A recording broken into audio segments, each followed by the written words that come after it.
भारत, वो देश जिसे कभी सिर्फ कृषि प्रधान कहा जाता था, आज दुनिया का अगला मैन्युफैक्चरिंग पावर हाउस बनने की राह पर है।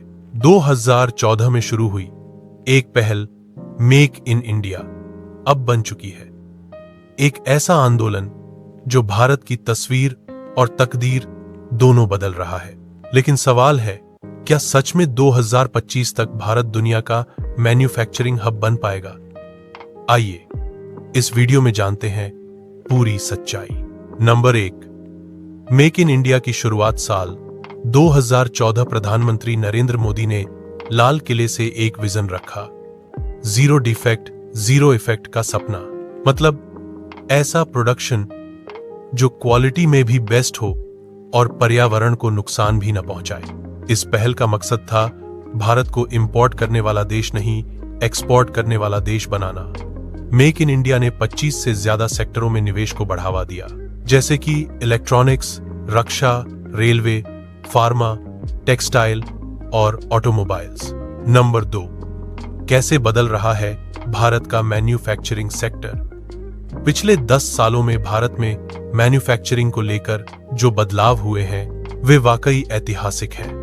भारत में अब 30 से ज्यादा विदेशी कंपनियां अपनी प्रोडक्शन यूनिट शुरू कर चुकी हैं, जैसे कि Apple, Samsung, Foxconn, Boeing, Tata electronics और माइक्रॉन। पहले आईफोन मेड इन चाइना होता था, अब मेड इन इंडिया टैग के साथ दुनिया भर में बिक रहा है। भारत अब केवल असेंबल नहीं कर रहा, बल्कि डिजाइन, मैन्युफैक्चर और एक्सपोर्ट तक कर रहा है। नंबर 3, सरकार की रणनीति और योजनाएं। भारत सरकार ने मैन्युफैक्चरिंग को तेजी से आगे बढ़ाने के लिए कई बड़े कदम उठाए हैं। First PLI scheme, production linked incentive. यह योजना कंपनियों को उनके उत्पादन के आधार पर इंसेंटिव देती है। अब तक 14 सेक्टरों में यह स्कीम लागू है और इससे 6 लाख करोड़ रुपए से ज्यादा का निवेश आ चुका है। Second, ease of doing business. 2014 में भारत की रैंक थी 142, अब हम 63वें स्थान पर आ गए हैं। मतलब भारत में बिजनेस करना अब पहले से कहीं आसान हो गया है। थर्ड, आत्मनिर्भर भारत मिशन। घरेलू उत्पादन, लोकल इनोवेशन और इंडिजिनस टेक्नोलॉजी को बढ़ावा देने वाली यह योजना अब देश को आत्मनिर्भर बना रही है।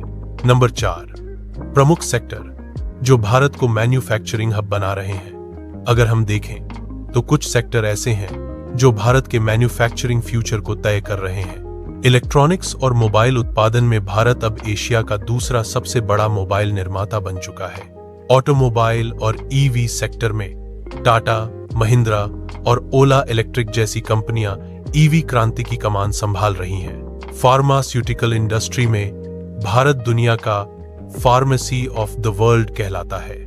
डिफेंस मैन्युफैक्चरिंग में अब भारत 400 से ज्यादा डिफेंस इक्विपमेंट खुद बना रहा है, ड्रोन, टैंक और मिसाइल तक। नंबर 5, भारत बनाम दुनिया।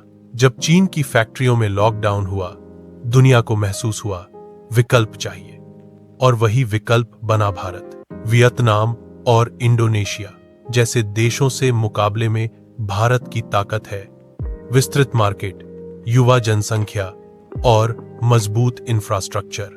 2025 तक भारत का लक्ष्य है कि मैन्युफैक्चरिंग सेक्टर का योगदान GDP में 17% से बढ़ाकर 25% किया जाए। नंबर 6, चुनौतियां अभी भी बाकी हैं। हर विकास की राह में कुछ बाधाएं तो होती हैं।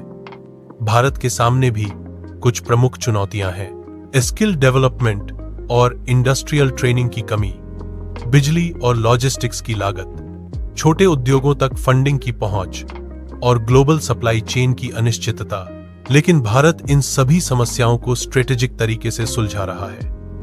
हर दिन नए इंडस्ट्रियल कॉरिडोर, स्किल सेंटर्स और एक्सपोर्ट हब तैयार किए जा रहे हैं। नंबर 7, 2025 और आगे का विजन। 2025 तक भारत का सपना है make in India for the world. मतलब सिर्फ भारत के लिए नहीं, बल्कि पूरी दुनिया के लिए प्रोडक्शन करना। गुजरात, महाराष्ट्र, तमिलनाडु और उत्तर प्रदेश जैसे राज्य अब मैन्युफैक्चरिंग पावर हाउस बन रहे हैं। अगर यही रफ्तार बनी रही तो 2025 तक भारत दुनिया की टॉप 3 मैन्युफैक्चरिंग इकोनॉमीज में शामिल होगा।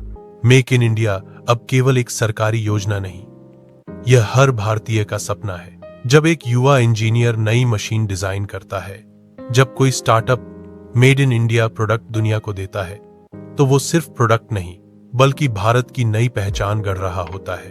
और आने वाले सालों में जब दुनिया पूछेगी कौन है अगला मैन्युफैक्चरिंग हब, तो जवाब होगा भारत। तो दोस्तों, आपको क्या लगता है, क्या भारत 2025 तक मैन्युफैक्चरिंग हब बन पाएगा?